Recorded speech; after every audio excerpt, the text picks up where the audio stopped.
जब से मैंने आपको बताया ना कि मैंने अपनी नेक्स्ट राइड के लिए रॉयल एनफील्ड हिमालयन चूज़ करी है ओवर माई KTM एडवेंचर 390, तब से आप लोगों का सिर्फ एक ही सवाल आ रहा है, क्या हमें रॉयल एनफील्ड हिमालयन 450 लेनी चाहिए या नहीं लेनी चाहिए। तो चलो आज के व्लॉग में आपको बताता हूँ। वैसे तो इस मोटरसाइकिल को कोई इंट्रोडक्शन की ज़रूरत नहीं है, क्योंकि अगर इंडिया में कोई दो मोटरसाइकिल्स हैं जो 400 टू 450 सीसी कैटेगरी में सबसे ज़्यादा बिकती है, तो वो है एक हिमालयन 450 और दूसरी है KTM एडवेंचर 390, जो मैं पिछले 5 से 6 साल से चला रहा हूँ।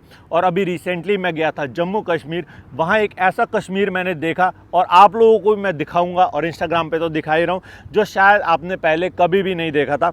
वहाँ पर डेंजरस रोड्स के ऊपर, जहाँ पर इंसान नहीं था दूर दूर तक, खाने पीने की फैसिलिटीज़ नहीं थी, पेट्रोल की फैसिलिटीज़ नहीं थी, इलेक्ट्रिसिटी नहीं थी विलेजेस में, वहाँ पर मैं इस मोटरसाइकिल को लेके गया था। और एक्सट्रीम टेस्ट करने के बाद ही मैं आपको इस मोटरसाइकिल के बारे में जितना भी अपना फीडबैक है दे रहा हूँ। देखो, जब भी हम कोई मोटरसाइकिल परचेज़ करते हैं ना, तो हमारा सबसे पहली प्रायोरिटी होती है उसकी लुक्स। अगर मैं ओवरऑल लुक की बात करूँ ना, तो ये मोटरसाइकिल एक्चुअली में जितनी आपको वीडियो में देखने में बल्कि लग रही है ना, रियल में ये मोटरसाइकिल और भी ज़्यादा बल्कि दिखती है। और एक्चुअली ये सेंटर ऑफ अट्रैक्शन बन जाता है। अगर कहीं पर भी आप ये मोटरसाइकिल पार्क करते हो या खड़ी करते हो या ट्रैफिक में चलाते हो ना, तो लोग एक बार इस मोटरसाइकिल को पलट के देखते हैं और ये पूछते भी हैं कि भैया ये कौन सा मोटरसाइकिल है। सिटी में तो देखो जितने भी बाइकर्स हैं, ट्रैवलर्स हैं, उन सबको पता है कि ये हिमालयन है। फैमिली वाले होते हैं ना, उनको यूजुअली नहीं पता होता, या कार वाले होते हैं तो वो यूजुअली पूछा करते हैं कि भैया कौन सा मोटरसाइकिल है। तो मतलब इस मोटरसाइकिल का ऐसा प्रेजेंस तो है। तो क्या इसका रोड प्रेजेंस इतना अच्छा है कि हम इसको KTM एडवेंचर 390 से ऊपर रख सकें? तो देखो, जो लुक्स होते हैं ना, वो सब्जेक्टिव मैटर होता है, सबकी अपनी अपनी चॉइस होती है। किसी को इसका लुक ज़्यादा अच्छा लगेगा, किसी को KTM एडवेंचर 390 का लुक ज़्यादा अच्छा लगेगा। मैं खाली KTM से इसको इसके लिए कंपेयर कर रहा हूँ, क्योंकि वही एक ऐसी मोटरसाइकिल है जो मैंने अभी तक बहुत ज़्यादा चलाई है और वो मोटरसाइकिल मैं ओन करता हूँ। ना मैं TVS से कंपेयर कर रहा हूँ, ना मैं BMW से कंपेयर कर रहा हूँ। जब वो मोटरसाइकिल चलाऊँगा तो उसके साथ भी कंपेयर करूँगा। अब बात करता हूँ मेरे को ज़्यादा मोटरसाइकिल कौन सी अच्छी लगी लुक्स के मैटर में, तो मैं बोलूँगा KTM एडवेंचर 390 जो न्यू जेन है, वो मुझे ज़्यादा अपीलिंग लगती है, ज़्यादा अच्छी लगती है देखने में। मैं बता रहा हूँ, अगेन ये सब्जेक्टिव मैटर है। ऐसा नहीं है कि मैं KTM चलाता हूँ तो मुझे KTM ज़्यादा अच्छी लग रही है, इसके लिए मैं आप लोगों को बोल रहा हूँ, ऐसा नहीं है। ये मोटरसाइकिल का भी लुक बहुत अच्छा, और बहुत सारे ऐसे मेरे फ्रेंड्स हैं जिनको ये मोटरसाइकिल ज़्यादा अच्छी लगती है KTM एडवेंचर 390 से। तो अब बात कर लेते हैं इस मोटरसाइकिल का कंफर्ट कैसा है जब इसको आप लॉन्ग राइड पे लेके जाते हो। क्या ये KTM से ज़्यादा कंफर्टेबल है? सिंपल मैं आपको आंसर दूंगा, यस। उसके दो रीजंस है। पहला रीज़न है इसके सस्पेंशन, उसकी बात आगे करेंगे, और दूसरा इसकी सीट। तो ये जो है ये बहुत ब्रॉड सीट है और बहुत मतलब सॉफ्ट भी है। यहाँ पर अगर आप पिलियन सीट भी देखोगे तो आपको बहुत ब्रॉड दिखेगी, और ये जो सीटिंग पोस्चर है, जैसे हम इसका हैंडल ऐसे पकड़ते हैं, तो ये बहुत ज़्यादा आपको कंफर्ट फील कराता है। चाहे आप शॉर्ट राइड पे हो, चाहे आप लॉन्ग राइड पे हो, चाहे आप सिटी ट्रैफिक में हो, या कहीं पर भी हो। ऐसा नहीं है KTM एडवेंचर 390 जो है वो कंफर्टेबल नहीं है, वो भी बहुत कंफर्टेबल मोटरसाइकिल है।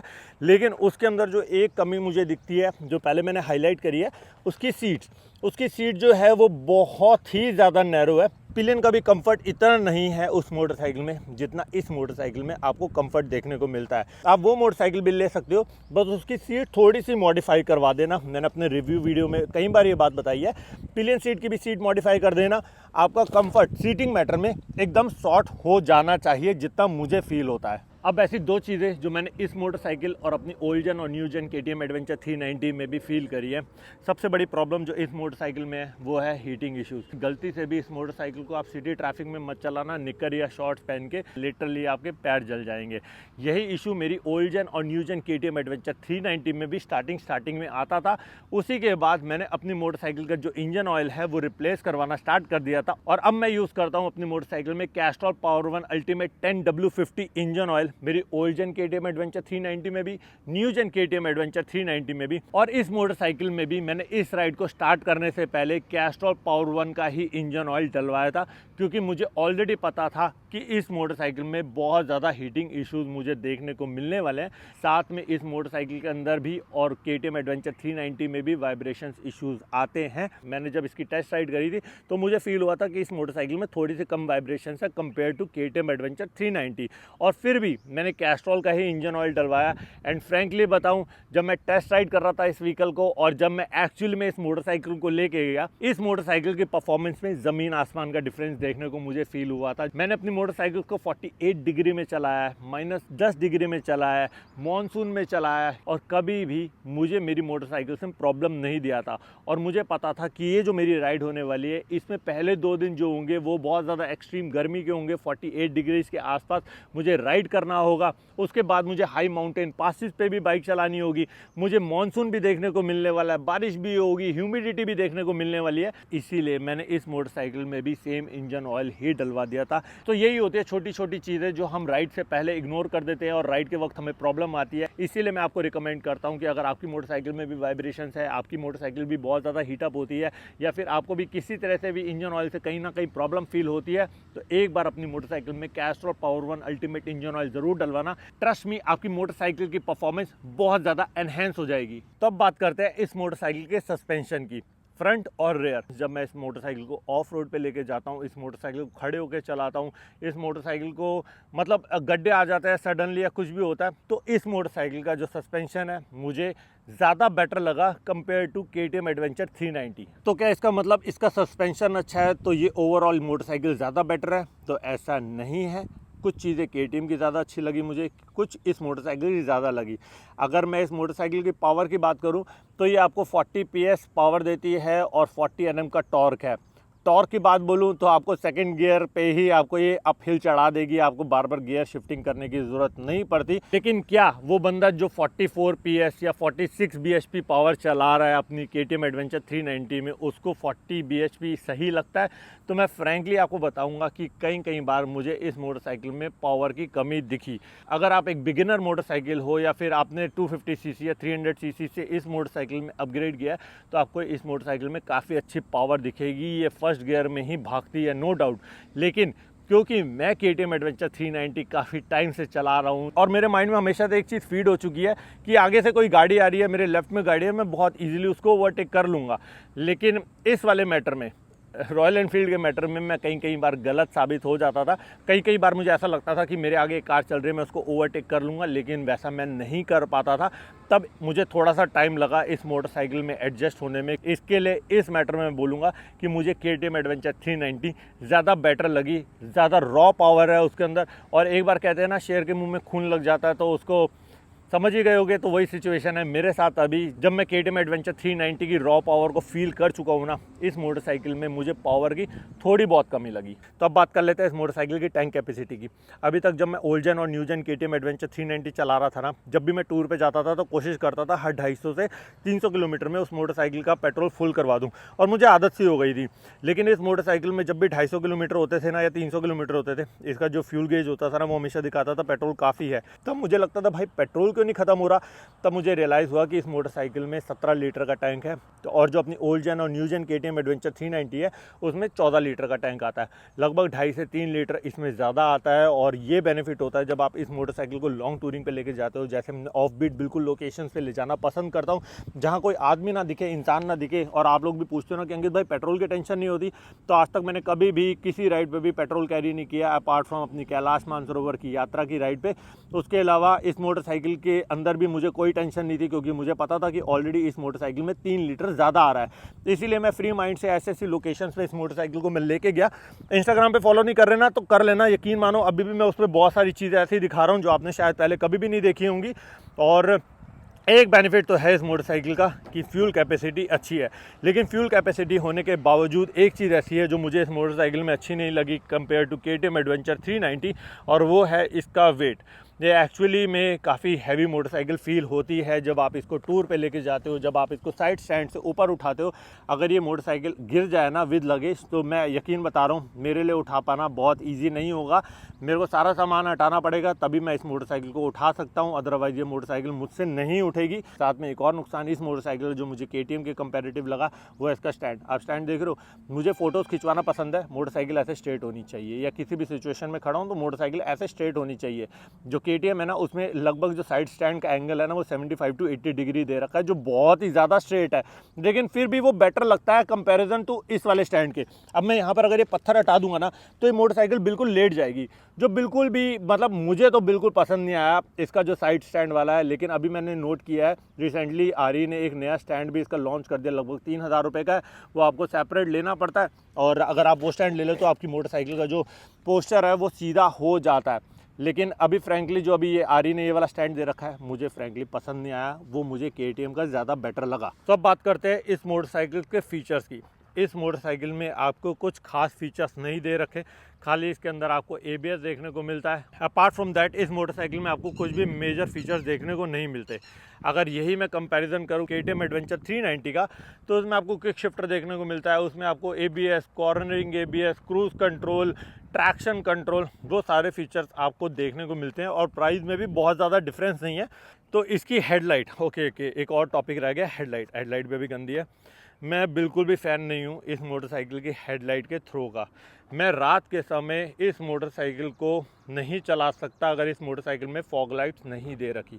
तो क्या इसका मतलब मैं KTM एडवेंचर 390 को चला सकता हूँ बिना फॉग लाइट के? तो आंसर इज नो, उसको भी नहीं चला सकता। लेकिन मेरे कुछ फ्रेंड्स हैं जो KTM एडवेंचर 390 चला रहे हैं और वो बिना फॉग लाइट के चला रहे हैं, और उनको चलाने में बहुत ज़्यादा कंफर्ट फील होता है, पर मुझे नहीं होता, मैं फ्रैंकली आपको बता रहा हूँ। और उससे भी अगर बेकार हेडलाइट है तो ये रॉयल एनफील्ड हिमालयन की हेडलाइट है, पर इसका सॉल्यूशन है, आप यहाँ पर अपनी फॉग लाइट्स लगवा सकते हो, जो हम आज की डेट में सारे बाइकर्स लगवाते हैं। तो वो कोई एक ऐसा पॉइंट नहीं है जो मैं आपको बोलूँ कि ये परचेज़ करने के लिए पॉइंट है या मत परचेज़ करो, क्योंकि इसका लाइट अच्छा नहीं है। लाइट का ऑप्शन है, सीटिंग बेस्ट है, कंफर्टेबल है, वाइब्रेशंस कम है, पावर अच्छी है, टॉर्क अच्छी है, 21 इंच का फ्रंट सेटअप है, रेयर में आपको 17 इंच का मिलता है। अपार्ट फ्रॉम दैट ये वाली मोटरसाइकिल जो है वो ट्यूबलेस है, इसके अंदर ट्यूबलेस लगा रखे हैं। वैसे आरी के अंदर जो स्टॉक मोटरसाइकिल आती है उसके अंदर आपको ट्यूबलेस टायर देखने को नहीं मिलते, लेकिन KTM एडवेंचर 390 के अंदर स्टॉक मोटरसाइकिल में ही आपको ट्यूबलेस टायर देखने को मिलते हैं। बट हाँ, वो स्पोक नहीं होते, वो एलॉय होते हैं। स्पोक वर्जन भी आता है, वो R वर्जन है, वो सेपरेट है क्योंकि उसका प्राइसिंग थोड़ा सा डिफरेंट है। मैं बात कर रहा हूँ जो मेरे पास मोटरसाइकिल है उस मोटरसाइकिल के साथ। अब सबसे बड़ा क्वेश्चन कि दोनों मोटरसाइकिल में ज़्यादा चलाने में मज़ा कैसे आता है और ज़्यादा बेटर कौन सी है? बेटर का आंसर मैं नहीं दे सकता या कोई भी नहीं दे सकता। तो मैं इतना रिक्वेस्ट आपको करूंगा, किसी भी इन्फ्लुएंसर की बात पे मत जाना, सोशल मीडिया वीडियोस पे मत जाना कि कौन सी बेटर है। बेटर का वर्ड आपके लिए कौन सी बेटर है वो इंपॉर्टेंट है। आप हमेशा मोटरसाइकिल चलाओ, देखो आपके हिसाब से सिटीज़ में कैसी है, हाईवेज पे कैसी है, आपके पैर ज़मीन पे लग रहे नहीं लग रहे, आपकी अगर वाइफ या गर्लफ्रेंड आपके पीछे बैठ रही है तो वो कंफर्टेबल बैठ पा रही है नहीं बैठ पा रही, आप जब मोटरसाइकिल को सैडल करके चलाते हो तो कितना आप कंफर्ट फील करते हो, आपके जो ये विंडशील्ड है आपको KTM में बड़ी मिलती है, इसमें छोटी मिलती है, तो आपको कौन सी बेटर लगती है? बेटर का आंसर किसी इन्फ्लुएंसर के पास नहीं है, किसी सोशल मीडिया के जो भी पोस्ट करते हैं किसी के पास नहीं है। हाँ, लेकिन ये ज़रूर बता सकता हूँ मैं कि इन दोनों में से मोटरसाइकिल मुझे चलाने में कौन सा ज़्यादा मज़ा आया। मैं फ्रैंकली आपको बताऊँगा कि मुझे दोनों मोटरसाइकिल चलाने में बहुत मज़ा आया। मैं फ्रैंकली आपको बता रहा हूँ, मैं झूठ नहीं बोल रहा। ऐसा नहीं कि मैं KTM के बारे में अच्छा बोलूँ या आरी के बारे में अच्छा बोलूँ। चलाने में मुझे दोनों मोटरसाइकिल्स में बहुत मज़ा आया, पर इस मोटरसाइकिल में जहाँ मुझे एक छोटी सी कमी लगी और ज़्यादा बेटर लगा वो भी मैं आपको बताता हूँ। कमी ये लगी कि ये मोटरसाइकिल जब आप ऑफ रोड पर लेके जाते हो थोड़ी हैवी फील होती है कंपेयर टू KTM एडवेंचर 390। ये काफ़ी हैवी फील होती है। KTM एडवेंचर 390 जो है वो काफ़ी निम्बल है, वो कहीं से भी इजीली निकल जाती है, और मेरा ज़्यादा कंफर्ट बोलूँ तो KTM एडवेंचर 390 पे रहेगा अगर मैं ऑफ रोड की बात करता हूँ तो। लेकिन अब बात करते हैं कि ऑफ रोड कैपेबिलिटीज़ किसकी ज़्यादा है। जब आप ऑफ रोड पर लेके जाते हो इस मोटरसाइकिल को, और जैसे मैंने बताया कि आपको सस्पेंशन अच्छा चाहिए ना, तो डेफिनेटली ये वो मोटरसाइकिल है जिसका आपको सस्पेंशन बहुत अच्छा रहेगा और आप खड़े होकर इसका धक धक धक धक धक करके कहीं से भी लेके निकाल सकते हो। लेकिन KTM में भी ऐसा ही है। And the best thing about KTM कि उसके अंदर आपको ज़्यादा पावर देखने को मिलती है कंपेयर टू दिस मोटरसाइकिल। लेकिन इस मोटरसाइकिल में आपको टॉर्क ज़्यादा देखने को मिलता है, जो अगेन बहुत इंपॉर्टेंट रोल प्ले करता है जब आप ऑफ रोड पे चलाते हो। आपको बार बार गियर शिफ्टिंग करने की ज़रूरत नहीं है। तो दोनों कंपनी ने अपनी मोटरसाइकिल को कुछ ऐसा डिज़ाइन किया है कि, और ये हमारे लिए बहुत अच्छा है कि हमें अगर पावर चाहिए, हमें एक निम्बल लाइट वेट मोटरसाइकिल चाहिए तो KTM एडवेंचर 390, और अब हमें एक ऐसी मोटरसाइकिल चाहिए जो बिल्कुल एक मतलब कहते हैं ना कि एक शरीफ सा बच्चा चाहिए, हमें शैतान बच्चा नहीं चाहिए, एक शरीफ बच्चा चाहिए, तो ये वो मोटरसाइकिल है जो आपकी बात आराम से सुनेगी भी, आपको ज़्यादा परेशान भी नहीं करेगी, आपको टॉर्क भी अच्छा देगी, आपको पावर भी अच्छा देगी। हाँ, थोड़ी हीटिंग इश्यूज़ है, वो सेपरेट बात है, वो KTM में भी है, पर हाँ फिर भी अगर मैं ओवरऑल बोलूं तो मुझे दोनों मोटरसाइकिल्स बहुत पसंद आई। मेरे स्टाइल दोनों से मैच करता है। जब मैं एग्रेसिव राइडिंग करता हूं तो KTM, और जब मैं टूरिंग करता हूं और इसे ऑफ रोड पे कहीं पर भी ले जाना चाहता हूं तो ये वो मोटरसाइकिल है। सो मेरा ओवरऑल एक्सपीरियंस इस मोटरसाइकिल के साथ लगभग 4000 किलोमीटर चलाने के बाद बस इतना ही होगा कि मुझे इस मोटरसाइकिल को चलाने का बहुत मज़ा आया। मैं डेफिनेटली आगे भी कोशिश करूँगा कि अपनी नेक्स्ट एडवेंचरस राइड पे ये हिमालयन मोटरसाइकिल ले जा सकूँ। तो यही था मेरा ओवरऑल एक्सपीरियंस अभी तक इस मोटरसाइकिल के साथ। बहुत सारी चीज़ें हैं, मुझे पता है आप जानना चाहते हो कितना माइलेज था। माइलेज सेम होता है यार, 25 से 30 के बीच में ही होता है, इससे ऊपर नहीं होता इस मोटरसाइकिल का माइलेज। तो आप 25 से लेके चलो, क्योंकि मैं बहुत ज़्यादा कैलकुलेट करता नहीं हूँ, क्योंकि बहुत सारी चीज़ें होती है राइड के वक्त करने के लिए। ये कैलकुलेशन जैसी चीज़ें अब पुरानी हो चुकी हैं, हमें फ़र्क नहीं पड़ता कि हम 25 की माइलेज है, 26 की माइलेज है, 27 की माइलेज है।